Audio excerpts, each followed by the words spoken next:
Orang tewas dan 4 orang lainnya luka-luka akibat bentrokan yang terjadi di dalam lapas Kerobokan, Bali. Sejumlah polisi berjaga-jaga di depan lapas Kerobokan dan Pasar Bali terkait dengan bentrokan yang terjadi di dalam lapas. Sejumlah pegawai lapas juga terlihat keluar dari lapas untuk mengatasi bentrokan. Belum diketahui pasti penyebab kejadian, namun diduga perkelahian melibatkan anggota ormas terbesar di Bali yang sedang menjalani hukuman di lapas. Informasi yang berkembang ada 2 orang meninggal dan 4 orang luka berat, namun informasi resmi belum bisa diperoleh karena situasi masih belum kondusif. Udah tahu Pak. Sayangnya beli Dari Fakultas Kedokteran Universitas Islam di Jalan Sisinga, Mangaraja, Medan, Sumatera Utara terlibat bentrokan. Peserta dipicu saling klaim sebagai pihak fakultas yang sah.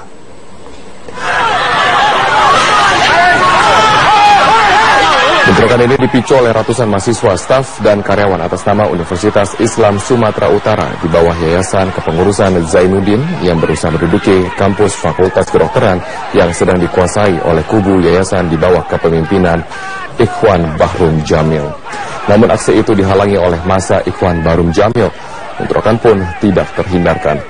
Konflik kepengurusan terjadi sejak tahun 2006 dan sudah masuk ke tahap pengadilan yang dimenangkan oleh kubu Zainuddin.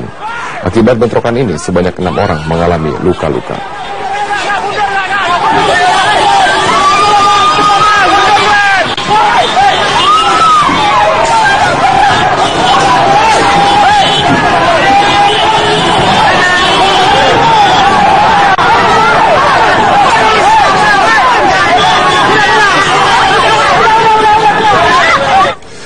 Polisi memeriksa tertutup terhadap 5 orang yang ditahan pasca penggerebekan lapas kelas 2B Siborong-Borong, Kabupaten Tapanuli Utara, Sumatera Utara. Pemeriksaan atas seorang petugas lapas, JM, seorang narapidana bernama Willy dan 3 orang lainnya dilakukan di Polres Tapanuli Utara Kamis siang. Mereka diduga mengedarkan dan menggunakan narkoba di dalam lapas kelas 2B Siborong-Borong. Penggerebekan kemarin mendapatkan perlawanan dari pihak lapas. Oknum sipir beralasan penggerebekan harus seizin pimpinan lapas. Padahal upaya penggerebekan dilakukan agar tersangka tidak sempat menghilangkan barang bukti. Tidak mendapatkan. Polisi kemudian memeriksa kendaraan dan rumah oknum sipir di Desa Bahal Batu. Di sana polisi mendapatkan barang bukti berupa alat isap sabu serta sabu seberat 20 gram.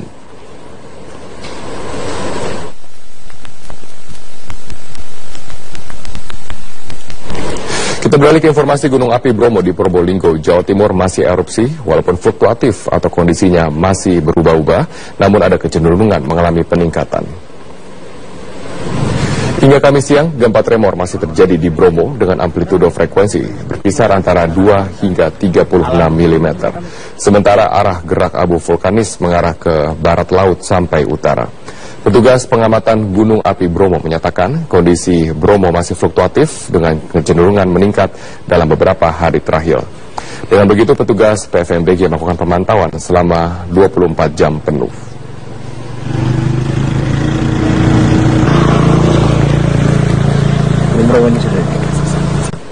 Kegaduhan terjadi dalam sidang mendengarkan saksi kasus Angelin di Denpasar, Bali pada Kamis siang. Saksi memprotes cara bertanya kuasa hukum Margaret yang ditujukan kepada saksi. Diam dulu, saya bertanya. Jangan jawab pertanyaan saya. Anda menikmati atau tidak? Tugas saya majelis bahwa saksi ini mengatakan kalau ada orang waras, saudara bisa bedain nggak orang ini? Jangan dulu, saya bertanya. Sidang mendengarkan saksi kasus pembunuhan Angelin yang kembali digelar dengan menghadirkan sejumlah saksi pada Kamis siang. Kegaduhan terjadi saat kuasa hukum Margaret, Hotma Sitompul, bertanya kepada salah seorang saksi, Susiani, dengan nada yang tinggi. Susiani diminta keterangan seputar perlakuan Margaret kepada Angelin saat saksi mengontrak di rumah Margaret. Saksi menuturkan kerap melihat Angelin membersihkan kandang ayam dengan baju basah pada malam hari. Kegaduhan sempat dihujani tepuk tangan oleh peserta sidang. Dijadwalkan sidang lanjutan kasus pembunuhan Angelin akan menghadirkan 3 orang saksi yang pernah mengontrak di rumah tersangka. Untuk menyelam kembang. Wah, rasa kembang orang itu. Ya, kalau lagi tidak ada saudara, saudara tidak. Agus, saya daripada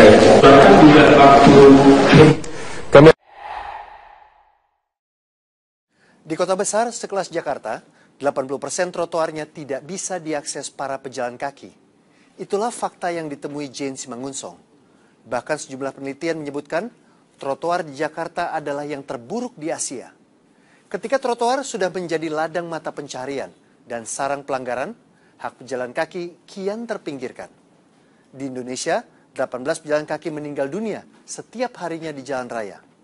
Komunitas koalisi pejalan kaki pun tidak tinggal diam. Bersama Janes, mereka menunjukkan cara tak biasa mengubah perilaku pengguna jalan raya. Berikut kisah selengkapnya.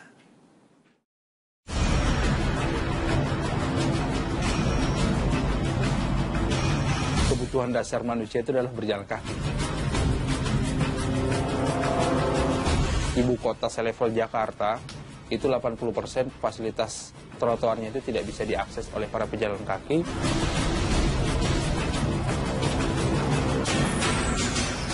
Okupansi itu yang pertama adalah pedagang kaki lima di trotoar, ya. Yang kedua adalah dijadikan lahan parkir. Yang ketiga adalah itu sebagai tempat laluan para pengendara motor paling utama, ya.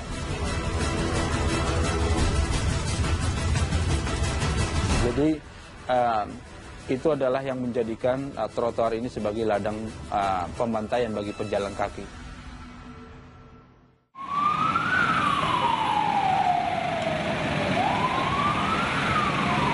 Pagi itu, pasukan gabungan Satuan Polisi Pamung Praja dan Dinas Perhubungan DKI Jakarta bersiap untuk melaksanakan sebuah penertiban.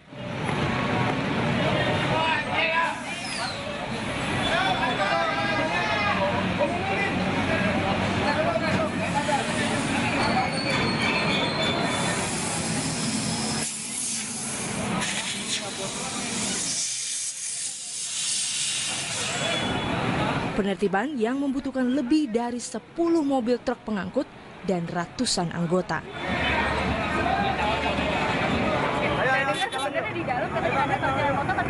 Ya, nah makanya itu, oleh karena itu kita harus fungsikan, ya, jalan itu harus fungsikan, trotoar harus kita fungsikan, gitu. Kita harus tertibkan terus. Kegiatan yang dipantau langsung oleh Kepala Satpol PP DKI Jakarta Kuku Hadi Santoso ini adalah upaya membenahi trotoar dari bangunan dan parkir liar.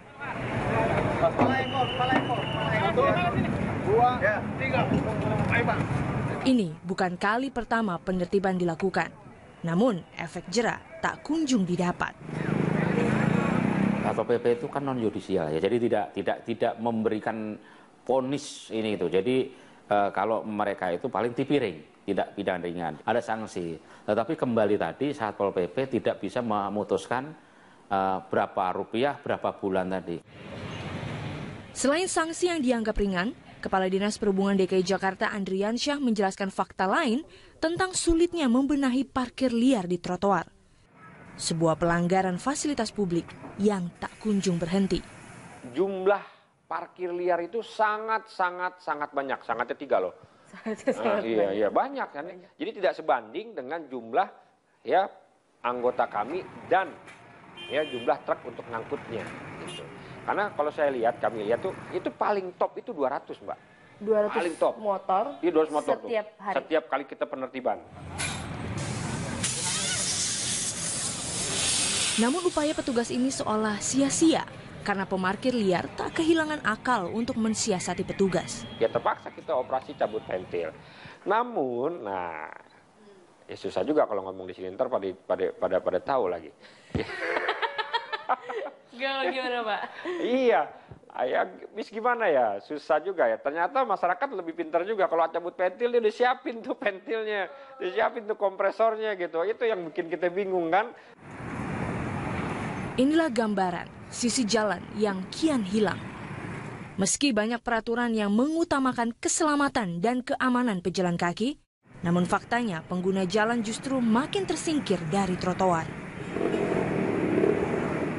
Penelitian Clean Air Initiative for Asian City Center tahun 2010 bahkan pernah mencatat trotoar di ibu kota Jakarta adalah yang terburuk di Asia. Dengan sejumlah indikator, diantaranya perilaku buruk pengendara motor, tingkat kejahatan jalanan, dan infrastruktur bagi penyandang cacat. Trotoar di Jakarta juga dinilai memiliki gangguan paling tinggi yang menghambat pejalan kaki, seperti PKL dan parkir liar. Ketika penertiban dan penegakan hukum diacukan para pelanggar, saya menemui mereka yang tak tinggal diam, memperjuangkan haknya dengan cara tak biasa. Bisa Anda gambarkan nggak trotoar kita sekarang tuh seperti apa sih kondisinya? Saat ini yang diamati oleh Koalisi Pejalan Kaki dari semenjak berdirinya Koalisi Pejalan Kaki dari tahun 2001 sampai sekarang, itu bagaikan lahan pembunuh bagi pejalan kaki. Alfred Sitorus adalah anggota Koalisi Pejalan Kaki. Inilah komunitas yang mencoba mengedukasi masyarakat tentang hak pejalan kaki, bahkan dengan cara yang berani.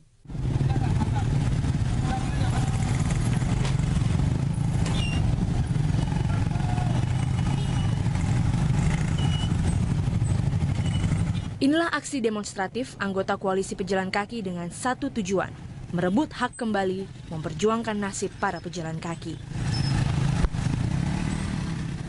Apa fakta atau data yang Koalisi Pejalan Kaki mungkin pernah terima gitu tentang nasib pejalan kaki itu seperti apa sih? Sudah pasti ya bahwa pemerintah itu kan setiap tahunnya harusnya merilis data ya. Dan data dari pemerintah itu kita pernah menghimpun tahun 2010, itu ada sekitar 18 pejalan kaki, itu setiap hari tewas di trotoar, di zebra cross, bahkan di jalan raya. Karena memang fasilitasnya tadi yang tidak terpenuhi. Sampai 18 orang setiap hari di Indonesia? Betul, di Indonesia.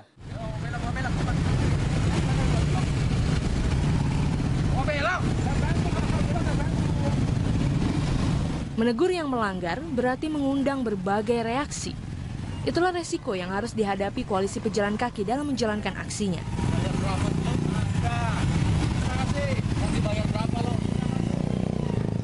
Sebuah aksi edukasi untuk revolusi mental di jalan raya. Kalau dari sisi aksinya, ada yang menyebutkan bahwa responnya ya berbeda-beda. Ada yang ngacungin jempol, ya bagus. Ya. Ada yang sampai nyumbang air mineral. Ada yang reaksinya, ini orang gila ini gitu ya. Jadi ya kami dikatain gila. Terus ada juga dikatain kurang kerjaan. Terus kadang juga diancam pakai pisau. Ya, itu banyak sekali dialami oleh teman-teman gitu ya. Beberapa waktu lalu, saya pun memutuskan untuk bergabung dengan Koalisi Pejalan Kaki dan melakukan kampanye bersama. Berjalan kaki, menelusuri trotoar Jakarta. Memang sebenarnya trotoar yang ideal itu sebenarnya sudah diatur belum sih? Trotoar yang ideal itu seperti apa sebenarnya? Yang cantik kah? Atau yang apa gitu? Sebenarnya trotoar itu nggak perlu cantik.